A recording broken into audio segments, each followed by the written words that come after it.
Ready? Anna asked. Ready, Elsa exclaimed. Let's go, Anna said.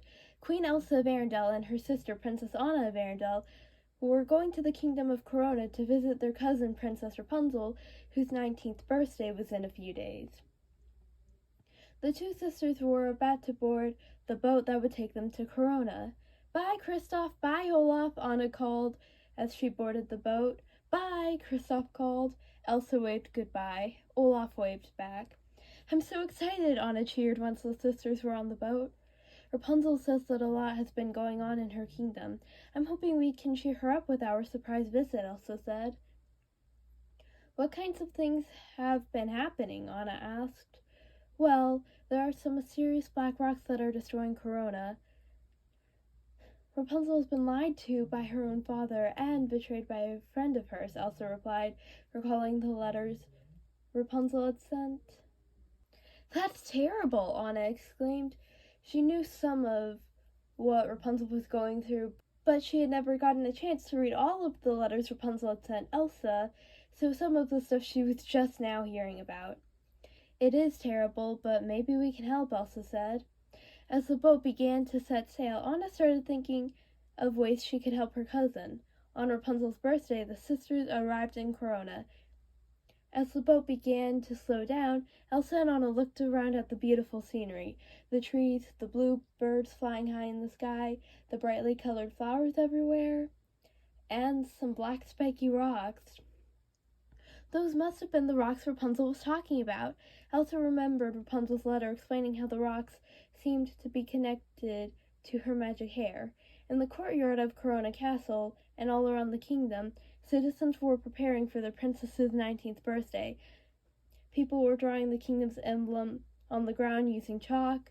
Others were putting up decorations. The royal guards were delivering gifts to the castle. Games were even being set up. Inside the castle, Rapunzel was sitting by her bedroom window. While the rest of the kingdom was happy and cheerful, she just wasn't. The last few weeks had been very difficult for her. Her pet chameleon Pascal tried making funny faces in an attempt to cheer her up, but that didn't work. Suddenly, there was a knock on the door. Princess! Happy birthday! Eugene exclaimed as he entered the room. He noticed how sad Rapunzel was. He walked over to her. Pascal was able to smile. How are you doing? Eugene asked, concerned. How am I doing? Rapunzel repeated the question. Okay, let's see. I found out my father's been lying to me for months. A secret squad of guards hunted us down in the dead of night. Oh, I destroyed my childhood home. And most recently, I committed treason while helping an extremely unstable alchemist steal the most powerful object in the Seven Kingdoms. But enough about me, let's talk about you. How are you doing? Pascal looked at Eugene and then Rapunzel. The previous moment had created an awkward tension in the room. Rapunzel sighed. Sorry. No, it's okay. But hey, I know what will cheer you up, Eugene said. Rapunzel gave a small smile. Eugene led Rapunzel to another room. He covered her eyes, and two guards opened the doors. Eugene uncovered Rapunzel's eyes. Presents room, he exclaimed. Inside the room were rows of presents, and Elsa was setting a gift down on one of the tables in the room. Anna handed another one to her sister. Rapunzel was surprised to see her cousins. She was also shocked at the amount of presents. After greeting Elsa and Anna, Rapunzel looked at all the presents. Are these all for me? The people love you, Eugene replied. Oh, I am so good at this. Eugene picked up a gift and shook it. Look, it's a set of paintbrushes. He shook another one. Someone got a new necklace. And this, he shook another gift. This one made a loud noise, almost like glass or something breaking. Clearly something that probably shouldn't have been shaken. Eugene set the gift down. Anna decided to join the fun and guess the presents. She was careful so she wouldn't break anything. Pascal jumped off Rapunzel's shoulder and began looking around. He pointed to a gift. That one next? Anna asked. Eugene picked it up and shook it. Come on, socks! She doesn't even wear shoes, people! Eugene exclaimed. Rapunzel wandered around the room. She eventually found some sort of contraption on one of the present tables and a card that said, "Wind me." Rapunzel read the card. She grabbed the handle and turned it a few times, which made music play. The music that played was strange. "Kinda creepy," Rapunzel whispered. She slowly turned around and started to walk away. She was scared by Friedborg standing behind her holding a yellow dress. "Friedborg, you startled me," Rapunzel said. She saw the dress Friedborg was holding. "Wait, is it time for my fitting? Where's Cassandra?" Rapunzel asked. "I haven't seen her all day. See? Things aren't so bad after all," Eugene said. Elsa rolled her eyes.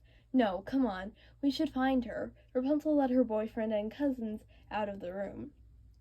Before leaving, Eugene walked over to Friedborg. He cleared his throat. "Keep it up," he said as he tapped the handmaiden, who didn't move. He left the room. Friedborg walked away. In a field, a few little girls were playing and picking flowers. They saw spikes growing from the ground. They cautiously approached. The spikes grew to reveal the black rocks that had been growing all over the kingdom. The girls gasped as the rocks continued to grow. They screamed and ran away. The rocks continued to grow. In the castle stables, Cassandra grunted as she carried hay from one place to the next. Rapunzel, Eugene, Elsa, and Anna peeked into the stables and saw Cassandra. "Cass, what are you doing?" Rapunzel asked. She entered the room along with Eugene and her cousins. "Haven't you heard? This is my new assignment," Cassandra replied to her friend. She sat down a bag she had carried from the other side of the table. "What are you talking about?" Rapunzel was confused. "Seems like your dad found out I was the one who snuck you out of Corona before your coronation. And, well," Cassandra picked up another bag, "here we are." "That's impossible," Anna exclaimed, having known what happened when Rapunzel and Cassandra snuck out from a letter Rapunzel sent her. "How would he even know?" Elsa asked, having read the letter herself. "The only possible way he could have found out is if—" Rapunzel's eyes widened after realizing the truth. "He read my journal." Cassandra turned around, surprised by the idea. Why would he do such a thing? If Anna kept a journal, I wouldn't read it, Elsa thought to herself. "Okay, don't worry, Cass. I am going to get you out of this," Rapunzel said. Eugene was now leaning against a sack of hay. "In the meantime, at least you have stable employment," he joked. Cassandra was annoyed by the joke. Rapunzel glared at Eugene. "Okay, not great timing, but different room, different circumstances, that would have killed," Eugene said. "Don't waste your time, Raps. This is just temporary." Cassandra turned around. "I'm being sent to a convent tomorrow." The others in the room were shocked. Elsa remembered Rapunzel telling her that she had asked Cassandra to sneak her out. She looked at Anna. Both sisters silently agreed something needed to be done, and if they could do anything, they would. Back in the presents room, the music box Rapunzel had found earlier started playing music on its own. A few gifts began moving around until the items inside came out and began to connect themselves with one another. Meanwhile, Rapunzel, Cassandra, Eugene, Elsa, and Anna were in the castle halls. "My dad has gone too far. You shouldn't be punished for something I made you." Rapunzel was interrupted by something punching a wall. "Friend of yours?" Eugene asked. Rapunzel looked at whatever had punched the wall. "An automaton? Varian and I fought one like—" "Varian." Rapunzel realized who was behind it. "How did it get past the guards?" Cassandra questioned. "That's a good question," Anna said. "I'm guessing it's not here for the party," Eugene said. He ran towards the automaton. "Eugene, wait, he's—" Incredibly, Rapunzel was interrupted by the automaton punching Eugene, who went flying and crashed into a wall. "Strong? No, got it. No need to finish that thought," Eugene said before falling on the floor. Cassandra began attacking the automaton with her sword, which didn't really do anything. "Cass!" Rapunzel called as the automaton prepared to attack. Elsa was ready to blast ice at the automaton at any moment. "How are we going to stop that thing?" Anna asked.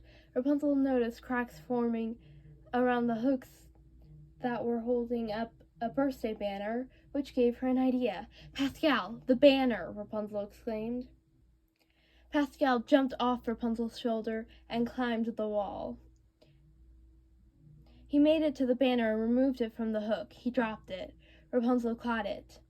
"Hey, Tick-Tock, over here!" Rapunzel called. The automaton turned away from Elsa and Anna and headed towards Rapunzel.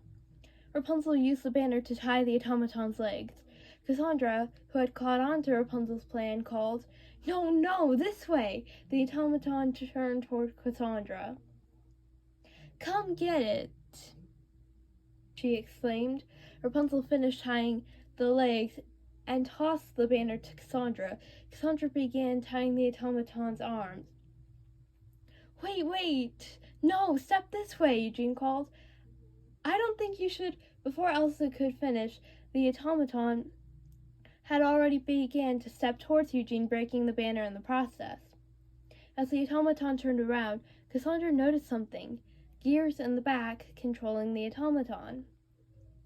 The automaton was about to attack Rapunzel when Cassandra used her sword to stop the gears from spinning. The automaton stopped right before it was going to attack Rapunzel. Rapunzel looked up and saw the automaton had stopped. The automaton shut off. Cassandra let go of her sword. Elsa used her ice powers to push the automaton out the window.